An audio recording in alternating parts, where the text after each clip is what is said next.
All right, let's see if this thing is working. Welcome, everyone.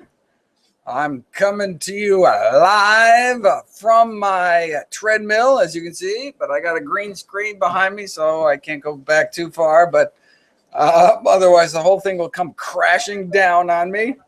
But I'm excited to answer your questions. For those of you unfamiliar with my work, every year I read through every issue of every English language nutrition journal. The world is so busy, folks like you don't have to. I then compile the most interesting, most groundbreaking, the most practical findings and new videos and articles upload every day to my nonprofit site, NutritionFacts.org. Everything on the website is free. There are no ads, no corporate sponsorships, strictly non-commercial, not selling anything, just put it up as a public service, as a labor of love, as a tribute to my grandmother, who's how it all started for me. New videos and articles uploaded every day, released in evidence-based nutrition. Check it out, NutritionFacts.org. Let's get to your questions.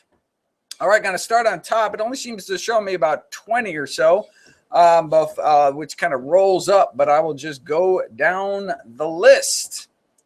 All right, I hope Mama Doliski says, hopes that I post this Q&A. I think it goes up automatically on the YouTube channel. So if you missed this, well, obviously you're not missing it if you're watching it now, but I think you'll be able to watch it later. What about intermittent fasting and longevity? That is a fascinating, fantastic question. I wanted to do videos on fasting, both intermittent fasting and long-term water-only fasting, but I was really disappointed that there was so little literature out there. That was a few years ago. There wasn't until now. Indeed, there are hundreds of studies now on water-only fasting, intermittent fasting, like every other day eating, or prolonging one's, delaying one's breakfast, or having an early supper so you can get like 18 hours in a day without eating. With this understanding that, we evolved, not eating all the time maybe has some negative metabolic consequences. Now there's actually data now. There's research that's looked into this. So I've got a folder just bubbling over with articles, and looking forward to delving in, doing a whole series of videos on not only water-only fasting, intermittent fasting, and I will let you know what I find. I don't even know myself, but I'm so excited to see that they're piling up. We have a team of volunteers that downloads and categorizes about 2,000 articles a week. And the intermittent fasting folder is getting bigger and bigger. Hello, Paulina. Any updates on the subject of acne? So I've got a bunch of videos on acne, mostly talking about TOR signaling, the leucine, particularly in dairy products, and high glycemic foods, that combination leading to the acne epidemic. There's actually populations that don't get acne in adolescence, whereas in the Western world, nearly 100% of teens do, and it has to do with our diet. Beyond what's already on the website, I do have, I do go through how I typically do my videos is I go through all the topics alphabetically. So I'm going to, so I finished, I'm now going through my 2016-2017 batch of articles, and we'll start, acne being high in the alphabet, I will start churning out new acne videos soon. So stay tuned. Make sure you're subscribed so you can hear, so you won't miss it. All right, big fan of my, oh, that's sweet. Greetings from Mexico. Buenos noches.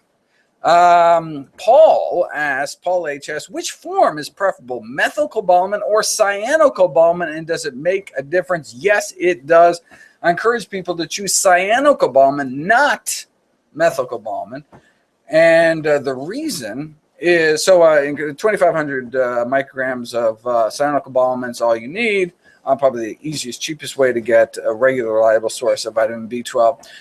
The reason I don't encourage methylcobalamin is it's unstable. The reason they use cyanocobalamin is more shelf stable. Methylcobalamin is not very shelf stable, and so you have to take, first of all, you have to take huge doses comparatively, so 1,000 a day, not 2,500 a week, and there have not been sufficient the studies that have been done on reversing B12 deficiency through oral supplementation have almost exclusively been done on cytokine almond, so we know it works.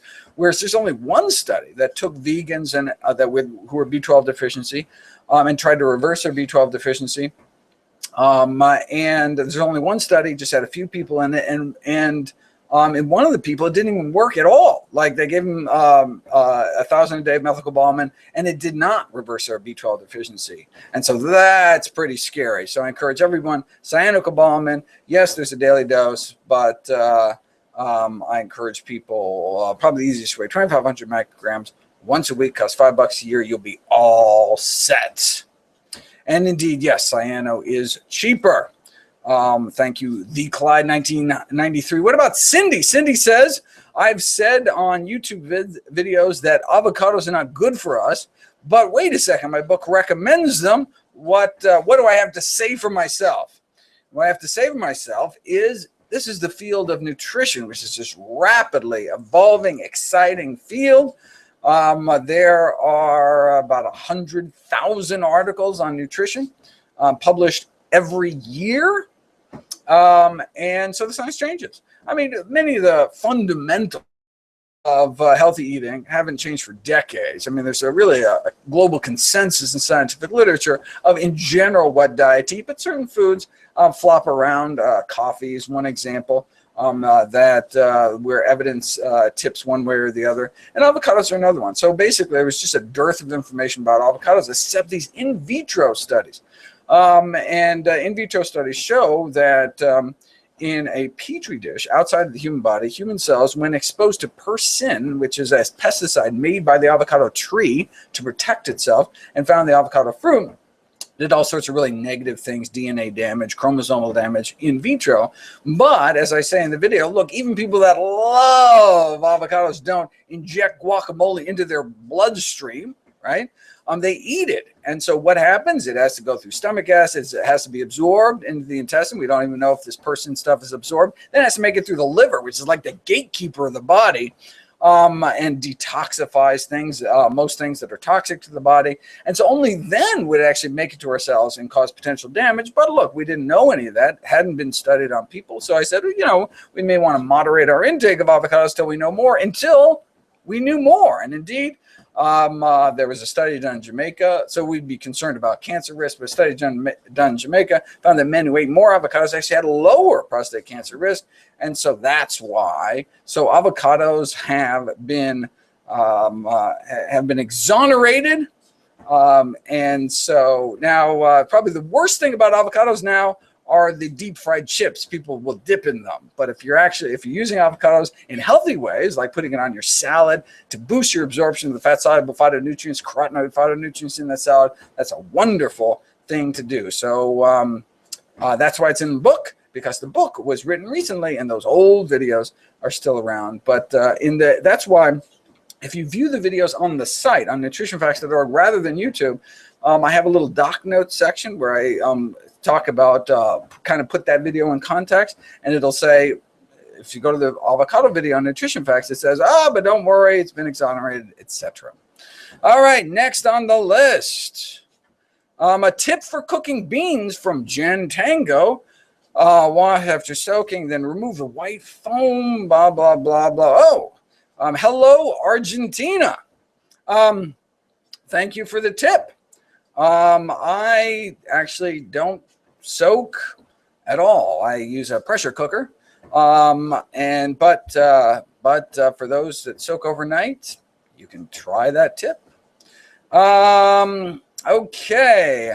Seabird Sailing Excursions asks, does diet affect platelet count? So this person is worried that they have a platelet count of 171. Which is kind of borderline low, and saying, look, all my other lab results look perfect. You have to understand that this is just based on a normogram. So that kind of normal value is 180 to 4, whatever. It's just kind of a curve, a bell curve. And so being right on one side or the other doesn't necessarily say anything. And I would not be worried about a platelet count of 171. If your platelet count kept dropping and actually got really low, then we'd be concerned that you have some kind of something wrong with your spleen or something where you're chewing up too many platelets or something. But I would not worry about that marginally low laboratory test. And let's go on. Have I tried purslane, Gandhi's favorite food, after urine? You know, he drank his own urine. So just because Gandhi did it doesn't necessarily mean it's a good thing. It's really kind of mean to his wife, too. If you read his autobiography, My Experiments with Truth. Have I tried? Absolutely, I've tried purslane. In fact, I have a video about purslane. I have purslane growing in my garden right next door, right here. I actually grow the stuff, even though it kind of builds up in your sidewalk cracks at a sidewalk near you. It is one of the most common plants on the planet. Super healthy and delicious. Has this nice lemony tang to it. Grows like a weed because it is a weed, I guess. It's delicious. It's fantastic. You can actually buy it in some countries like a produce, but I just grow it because I can't find it anywhere. I love it. It's relatively high in omega-3s, packed with all sorts of goodies, seem to have some medicinal properties as I described in the video. And we'll do more videos about purslane, even though it's hard to find. And typically I don't do videos about things that aren't kind of practical. But look, you can grow the stuff, or you could forage it away from roads, so it doesn't have lead contamination from the time we had leaded gas. Or the polycyclic aromatic hydrocarbons from diesel exhaust. So don't pick veggies next to a highway. But if you can find some nice, some pure purslane, eat it. It's delicious. Even if it wasn't healthy, I'd eat it because it's so delicious. All right, unless it was really unhealthy. Okay, next. Frank says, how does everyone get Frank, double Frank squared asks, how does everyone get adequate omega-3s? They have to eat it. So omega-3 fatty acids are essential fatty acids, meaning our body can't make them. We have to take them into our diet. And so among the healthiest sources of omega-3s are flax seeds. So that's one of the reasons I recommend a tablespoon of ground flax seeds every day to get your omega-3s. But also chia seeds and hemp seeds and walnuts and dark green leafy vegetables have a lot of omega-3s, but there's so little fat that no matter what percentage of omega-3s, you'd have to eat like a wheelbarrow worth of greens to get your omega-3s. But I have lots of videos on how much you need and how to get them and all the details thereof. All right. Jan Tengo asks, is a tablespoon of organic, extra virgin, super duper duper virgin olive oil on my daily nutrition plan? No, it's not. Why? Because it is a yellow light food. And so I have a traffic light system of kind of green light foods, which we should center our diet around to the maximum extent possible. Yellow light foods, which we should minimize, and then green light foods, which ideally we should avoid. Extra virgin olive oil is a yellow light food. All other vegetable oils are red light foods. They're ultra processed foods, actually, but both of which I would minimize from one's diet. All right. And Joshua Pritikin says, oil is processed. Why not have the whole food? So instead of walnut oil, eat walnuts. Instead of olive oil, eat olives. The only problem, sodium content. So olives, whole food, right? Should be green light. No, it's yellow light because the brining process adds a lot of sodium. We want to keep, ideally, our sodium intake under 1,500 milligrams a day, according to the American Heart Association and the best available science. All right. In order to get all the omega-3s, is it enough to eat flax seeds every day? Or do I recommend supplementation? In flax seeds has alpha-linolenic acid, ALA, short-chain omega-3s, which your body can then elongate into the long-chain omega-3s, DHA and EPA, which is important for brain health and some other functions. And the question is, can we can we elongate enough for optimal health? So I talk about, well, what about if you have to create a brain in your uterus? For pregnant breastfeeding women or women even considering pregnancy, should they supplement with long-chain omega-3s directly into their diet, EPA, DHA?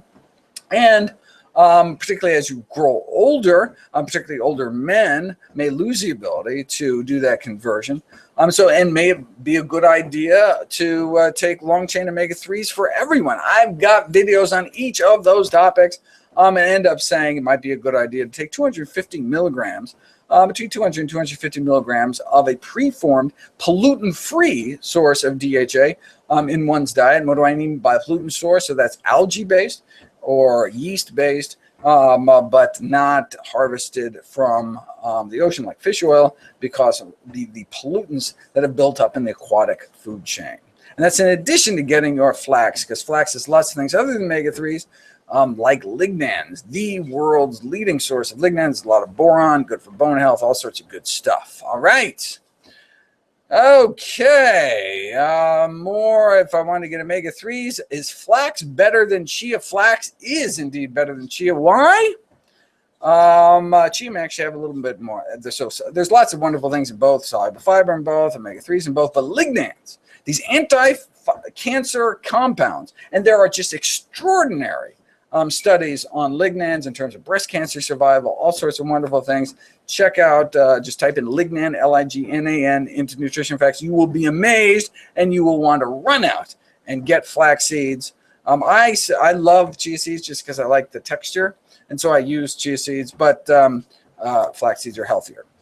So that's only after I get my flax for the day. All right. Yes, indeed. We have right now in our very midst Joshua Pritikin, grandson of Nathan Pritikin. What relevance does that have? Nathan Pritikin healed my grandmother. In fact, my grandmother, Frances Gregor, was actually featured in Pritikin's biography, The Man Who Healed America's Heart, because she was one of his early success stories. Her remarkable recovery from terminal heart disease is what led me on the path to not only become a doctor, but practice the kind of medicine I practice today, lifestyle medicine using diet and exercise, to not just prevent and treat disease, but reverse disease as well. All right. There's evidently a YouTube video about how flax seeds can drop testosterone. I haven't seen a study to show that. If you come across such a study, please send it to me and I'll do a video about it. Okay, next, that's Bev asked, love the book, but what about all the people around the world who can't afford to access specialty items like amla powder? Well, you know, I mean, the healthiest foods are among the cheapest foods. Like what's cheaper than dried beans, for example? And so one doesn't have to get fancy specialty foods into one's life. The few things that like turmeric root or amla powder, you know, dirt cheap. I have a video actually about amla powder and talk about how many pennies per year worth of. It's something absolutely crazy. Just to say, because look, it's a whole food. I mean, it's not. There's no patent, right? I mean, it's just ground up spice. And since you can't patent it, can't charge a lot of money for it, and so it should not prevent people from eating healthy. In fact, among the unhealthiest foods are the most expensive as well. Mark asks, is nutritional yeast an animal protein? No, yeast are in a whole nother kingdom, actually. They're fungi. They're unicellular, like basically one-celled mushrooms, if you may. And they are not animal protein. It's like mushroom protein, essentially. Okay. Yes, mushroom family. You got it, Joshua. You beat me to it. Pumpkin seeds, flag, blah, blah, blah. Oh, okay. Someone suggests that one should eat a variety of things for hair regrowth. I haven't seen any studies on that. Hello, hello. Lots of hellos from everybody. Hello, indeed. Is there a way to bind IGF-1 in vivo? First of all, what is IGF-1? Insulin-like growth factor 1 is a cancer-promoting growth hormone involved in the acquisition and progression of malignant human tumors like prostate cancer, like breast cancer. The question is there a way to bind up any excess IGF-1 in the system to decrease our cancer growth rates? And the answer is absolutely. There's something called IGF binding protein. Our liver, actually, it's one of our bodies, one ways our body protects itself from cancer, protects itself from excessive growth. So sure, in as little as 2 weeks, go on a plant-based diet, your levels of IGF-1 in your body drop because IGF-1 is created in your body from from eating animal protein. Meat, egg white, and dairy protein cause your liver to produce more IGF-1. But you cut down on animal protein, within 2 weeks, your IGF-1 levels drop. But wait a second, what about all the IGF-1 you have circulating in your system from the bacon and eggs you had 3 weeks ago? Well, your liver releases the snatch squad of binding proteins to tie up any excess IGF-1, pull it out of the system, and your protective levels of IGF-1 binding protein go up within weeks, and benefits continue to accrue the longer you eat healthy. And that was done by actually the Pritikin research group. Just as a note, and I've got videos on that as well. All right. Time to get nutritional yeast covered popcorn. You know it. I will join you in that. In fact, I haven't eaten supper yet, but in 9 minutes, I will. Binge eating. What are my thoughts? Not a good idea. Okay. David asks, with a bunch of butter? No, let's not put butter on our nutritional yeast popcorn. My thing just jumped, my chat box. So I'm going to have to scroll back up to the top. Sorry if I missed anybody's. Question about microwaves. Are microwaves bad for you? They are if you drop them on your foot. But microwaving is actually a very gentle way in terms of a nutrient preserving way to cook veggies. And I've got a video about that, of course. Some vegetables actually get more nutritious because it's not what you eat, it's what you absorb when you cook them. But it depends on how you cook them. Sometimes even for some vegetables, even boiling makes them healthier, makes them more nutrients absorbed in your bloodstream once you eat them. And other foods are actually very sensitive, like bell peppers. Ideally, bell peppers should be eaten raw because no matter how you cook them, they lose a lot of their nutrition. And you paid good money for them, or you dug in the soil for them. All right, I'm gonna keep scrolling back up. Where am I? Wow, there are lots of wonderful. Maybe I should just jump in somewhere. I wanted to go in where I left off there. Oh wow! All right. Oh, here we go. I think I'm back. I'm back on the list because I don't want to. Okay, so I covered the microwaves are bad thing. How much protein do we need for muscle growth? We only need 0.8 grams per healthy kilogram of body weight. Get all the protein we need. How long does it take to lower blood pressure on a plant-based diet? That is an excellent question. In fact, it could be a life-saving question. People underestimate the power of plants to dramatically lower high blood pressure. So if you are on blood pressure pills, you need to do this along with your physician. You can't just start eating healthier because your blood pressure can drop too low. Because literally within days, so I talk about that McDougall study, 7-day trial, remarkable drops in blood pressure, and that's over after the vast majority had to stop or dramatically reduce their blood pressure medications. They had to, because if you treat the cause, you cure your blood pressure. You can't have normal blood pressure and be on blood pressure pills. You drop your blood pressure too low. You can pass out, get dizzy, hit your head. And so if you're on blood pressure lowering medications or blood sugar lowering medications, you need to make healthy dietary changes with your doctor's supervision, because your doctor has to start taking these drugs down, start weaning down the dose, dropping your insulin levels as your body works better and better. As you treat the cause, as the insulin resistance go down, they should be able to pull you off your insulin, get you off the oral hypoglycemics, get you off your blood pressure medications, get you off your cholesterol lowering medications. Because it can be dangerous to be on all these medications if you normalize your blood sugar or blood pressure, because it can drop too low. What about Himalayan salt? What about pink salt? What about organic salt? What about any kind of sea salt? It's salt, is salt, is salt, is salt. We need to reduce our sodium intake. I've got a bunch of videos. If anyone thinks, well, wait a second, isn't there like two sides? Isn't there like some people say it's good, some people say it's not good? That is because there's a very powerful processed food industry that is trying to use salt to sell their products as a flavor enhancer because their food is such dreck. And they have people that are paid to twist the science. There's a very powerful industry, and I actually have videos about the industry influence corrupting the science in this area. I went into the sodium question not sure. I mean, when I went through the hundreds of studies and came out really quite convinced that the overwhelming balance of evidence suggests we need to drop our sodium intake at least under 2,300 milligrams a day.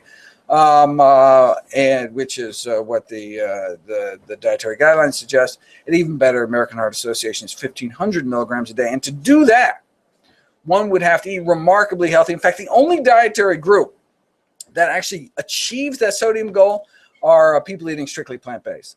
So whole food plant-based. They're not eating processed foods, and they're not adding salt in the kitchen or the dining room. Then you can actually reach the sodium goals. Otherwise, it'd be difficult to get there. So no Himalayan salt or any other kind of salt. If you are going to use salt, use iodized salt. At least you get some source of iodine. But ideally, no salt added at all. Why am I always on a treadmill? That's one of my daily dozen. Exercise. I encourage people to get 90 minutes of exercise every single day because that's what the science shows is best. Why not more than 90 minutes? Because there haven't been enough people that actually do that to get into studies to study that. So all we have, the studies just go up to 90 minutes a day, but they show it's better than 60 minutes a day.